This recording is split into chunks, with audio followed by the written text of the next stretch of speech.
انشاءاللہ آئی جی صاحب اب آپ پرچہ کریں گے، میں آپ کے خلاف استغاثہ کروں گا. وہ پشتو میں کہتے ہیں نا چلاست آزاد اتورا دے تیرا، جو آپ لوگ اپنے اختیارات کا ناجائز استعمال کر سکتے ہیں آپ کریں. انشاءاللہ آپ سمجھ لیں کہ آپ کا پالا ایسے بندے سے پڑا ہے جو مر تو سکتا ہے لیکن ان چھوٹی گٹیا اور یہ ان حرکتوں کے آگے کوئی سرنگو نہیں ہو سکتا ہے. تو بات بار بار میں کہہ چکا ہوں، اور یہ تمام یہ جتنے پولیس والے اسلام آباد میں بیٹھے ہیں یہ سن لے، آپ پرچہ کریں گے میں استغاثہ کروں گا، کرمنل کمپلینٹ کروں گا. آپ تو چلے جائیں گے لیکن انشاءاللہ میں اپنے کیسز کو آپ کے خلاف منطقی انجام تک پہنچاؤں گا. دوسرے جو بھی کیسز میرے خلاف درج کرے گا اس نے ان کیسز کو ثابت بھی کرنا ہے، اور جب کوئی کیس ثابت نہیں ہوگا تو میں ملیشیس پراسیکیوشن کے حوالے سے ان کے خلاف ہرجانے اور ڈیمیجز کے کیسز کروں گا. ایک آخری بات، اور یہ پرچوں سے میں ڈرنے والا بندہ تو ہوں ہی نہیں، تو آپ 3 کر لیں، یہ تیسرا پرچہ ہو گیا، اور یہ آپ اس کے پیچھے 2 صفر اور ڈال دیں، 300 کر دیں. لیکن میں قسم اٹھاتا ہوں کہ میں کسی ظالم کے آگے نہ کبھی جھکا ہوں نہ جھکوں گا، اور جو میرے ساتھ ذاتیات کرے گا انشاءاللہ میں ان کے ساتھ ذاتیات کروں گا. نہ میں کمزور آدمی ہوں اور نہ میں اتنا اپنے اعصاب سے کوئی نازک ہوں کہ آپ کے ان گھٹیا ہتھکنڈوں کے آگے میں جو ہے کوئی اپنے آپ کو سبڈیو کر دوں. انشاءاللہ میں وکیل ہوں، اور وکیل جو ہیں ایسے کارہائے جو کہہ دیتے ہیں گندے کا کام جو ہیں ان کو تشخیص بھی آتی ہے، سمجھ بھی آتی ہے. میں نے آج ہی آئی جی اسلام آباد اور اس سپاہی اور دیگر پولیس والوں کے خلاف کرمنل استغاثہ بنا لیا ہے. کل انشاءاللہ آئی جی اسلام آباد کے خلاف میرے اوپر اقدام قتل کا مقدمہ میں کل فائل کر رہا ہوں. آخری بات یہ ہے، جو تیسرا پوائنٹ ہے وہ سپریم کورٹ کا واقعہ، جس کے نتیجے میں انہوں نے کل خفیہ طور پہ ایف آئی آر درج کی ہیں. اس ایف آئی آر میں آج میں نے ضمانت قبل از گرفتاری کرا لی ہیں. اس پہ میں اپنا موقف اب دینا چاہتا ہوں کیونکہ بہت ساری چیزیں عیا ہوئی ہے. جو پولیس افیشل یا کانسٹیبل جو ہماری گاڑی کا پیچھا کرتے ہوئے سپریم کورٹ پہنچا، اس وقوعے سے قبل اسلام آباد ہائی کورٹ میں کے سامنے ان کو منع کیا گیا کہ وہ ہمارے پیچھے نہ آئے، اور جس پر ان کے اور میرے جونیئر کے بیچ تلخ جملوں کا تبادلہ ہوا. جو ہی میں اسلام آباد سپریم کورٹ آف پاکستان کی بلڈنگ میں داخل ہوا، ایک ناکے سے گزرنے کے بعد جہاں پہ وکلاء سے نام پوچھا جاتا ہے، اور یہ جو پارکنگ ہیں یہ وکلاء کی پارکنگ ہوتی ہیں یا سپریم کورٹ کا عملہ جو ہے اپنی گاڑیاں وہاں پہ کھڑی کرتے ہیں. تو میں جب اندر گیا تو جو ہی میں نے گاڑی دوسرے ناکے جہاں پہ ہم سپریم کورٹ کے اندر جاتے ہیں وہاں پہ میں نے گاڑی کھڑی کی، یہ شخص پیچھے سے آیا، اپنی موٹر سائیکل انہوں نے کھڑی کی، اور وہاں سے گالیاں دینے کے بعد گاڑی اپنی بائک آگے لے آیا، اور یوں اس نے پولیس والوں کو بلایا اور ان کو کہا جی کہ میں بھی آپ کا پیٹی بند ہوں، اور ساتھ میں گالیوں کی بوچھاڑ کی. میرے جونیئر ان سے گتم گتا ہوئے، جس پر میں ان کو گلو خلاصی کے لیے گیا تو اس نے مجھے گالیاں دی، اور جس کے بعد یہ واقعہ کیمرے پہ ریکارڈ ہوا. یہ میں تصدیق کرتا ہوں کہ یہ پولیس والا جو تھا یہ تعاقب کی ذمہ داری آئی جی اسلام آباد نے ان کو تفویض کی تھی، اور یہ واقعہ جو ہے پلان شدہ تھا.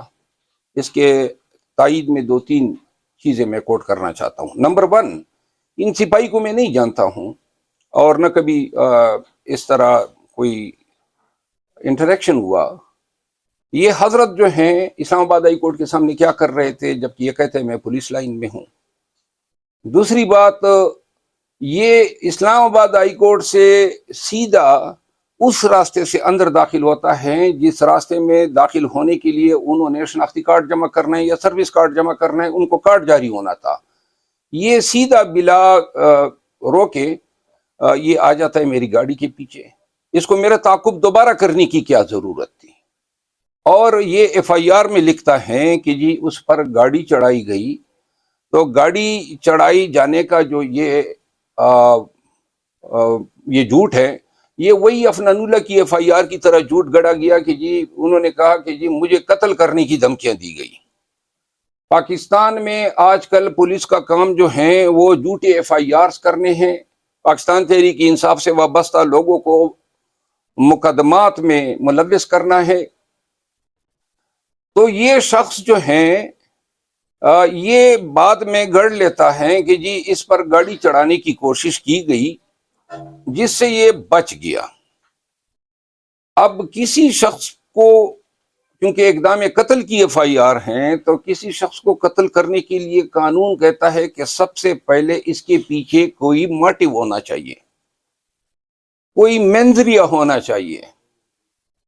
تو یہ حضرت ایف آئی آر میں تو اس کا ذکر نہیں کیا کہ بھئی اس کے پیچھے کیا مینزریہ ہیں، کیا موٹیو ہیں، محرک کیا ہیں۔